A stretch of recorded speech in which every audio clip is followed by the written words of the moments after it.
महाराष्ट्रामध्ये निवडणुकीच्या पार्श्वभूमीवर प्रचाराची धामधूम संपते आहे। आता निकाल लागतील आणि सरकार कुणाचं स्थापन होणार याची धामधूम सुरू होईल आणि त्यामुळे मध्यवर्ती प्रसार माध्यम आणि चर्चा विश्वाच्या केंद्रस्थानी सरकार कुणाचं याची मुख्यतः चर्चा होईल। या सगळ्या पार्श्वभूमीवर महाराष्ट्राचं खरीपाचं मुख्य पीक सोयाबीन संकटात आहे। सोयाबीन उत्पादक शेतकरी मेटाकुटीला आलाय हा प्रश्न मात्र या सगळ्या चर्चा विश्वातून साइड ट्रॅक केला जाईल किंवा मागे टाकला जाईल अशी रास्त भीती शेतकऱ्यांना वाटते आहे।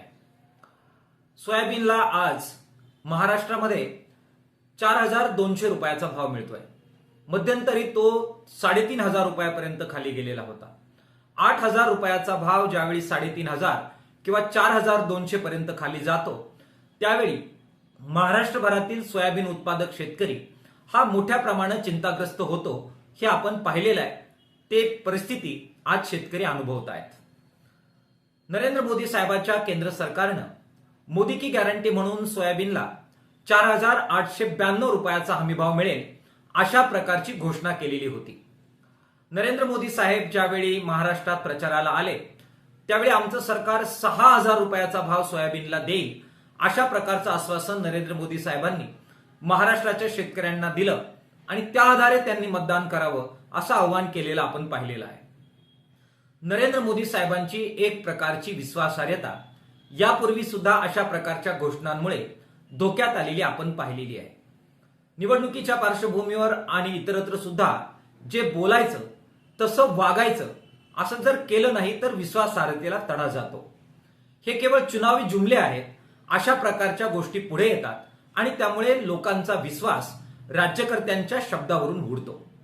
आज किसान सभेच्या वतीनं नरेंद्र मोदी साहेबांना, त्यांच्या केंद्र सरकारला आणि संबंध प्रशासनाला मी आवाहन करतोय की पंतप्रधानांचा शब्द हा मोठा महत्वाचा शब्द असतो।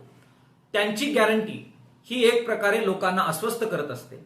वारंवार ते जर चुनावी जिमले करत राहिले तर त्यामुळे केवळ पंतप्रधानांची विश्वासार्हता नव्हे तर एकंदरीतच राज्य व्यवस्थेवरचा विश्वास लोकांचा उडून जाईल आणि म्हणून असं होऊ देऊ नये।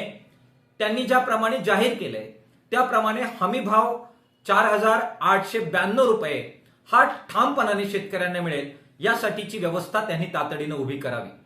महाराष्ट्रामध्ये प्रत्येक बाजार समितीमध्ये अशा प्रकारचे सरकारी खरेदीचे सोयाबीन उत्पादकांसाठीचे केंद्र उभे करण्याची आवश्यकता आहे।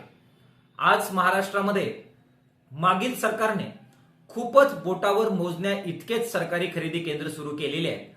100-200 किलोमीटर सोयाबीन वाहून जाऊन जर सरकारी केंद्रांवर आम्हाला ते घालावं लागलं तर भीक नको कुत्रावर अशी अवस्था होईल आणि वाहतुकीमध्येच इतका पैसा जाईल की कोणताही दुर्गम भागातील शेतकरी 100-150 किलोमीटरचं अंतर पार करून आपलं सोयाबीन सरकारी खरेदी केंद्रावर घेऊन जाऊ शकणार नाही। किसान सभेच्या वतीनं आम्ही मागणी करतोय की केंद्र सरकारने या पार्श्वभूमीवर दिलेला शब्द पाळावा। 4892 रुपये प्रति क्विंटल किंवा नरेंद्र मोदी साहेब ज्याप्रमाणे म्हणतायत 6000 रुपये प्रति क्विंटल या दराने सोयाबीन खरेदी करण्यासाठी प्रत्येक बाजार समितीमध्ये आणि उपबाजार समितीमध्ये सुद्धा सर्वत्र सरकारी सोयाबीन खरेदी केंद्र सुरू करावेत। त्यातल्या अटी शर्ती कमी कराव्यात आणि शेतकऱ्यांना दिलासा द्यावा।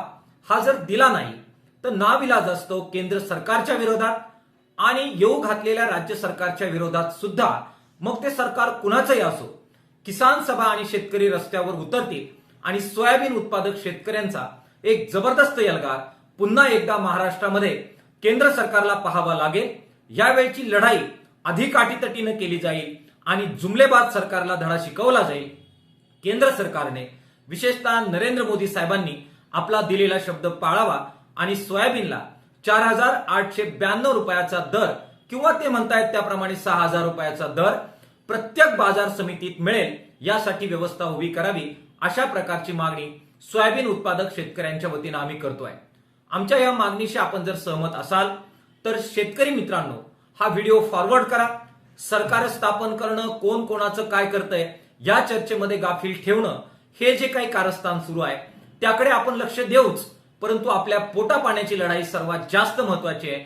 त्यामुळे सोयाबीन उत्पादक शेतकऱ्यांनी आणि इतरही शेतकऱ्यांनी या सबंध लढाईमध्ये सामील व्हावं आणि सोयाबीन उत्पादकांचा जबरदस्त आवाज केंद्रस्थानी आणण्यासाठी सर्व प्रकारचे प्रयत्न आपण सर्वांनी करावेत असं आवाहन शेतकऱ्यांना सुद्धा किसान सभेच्या वतीनं आम्ही सर्वजण करतो आहोत.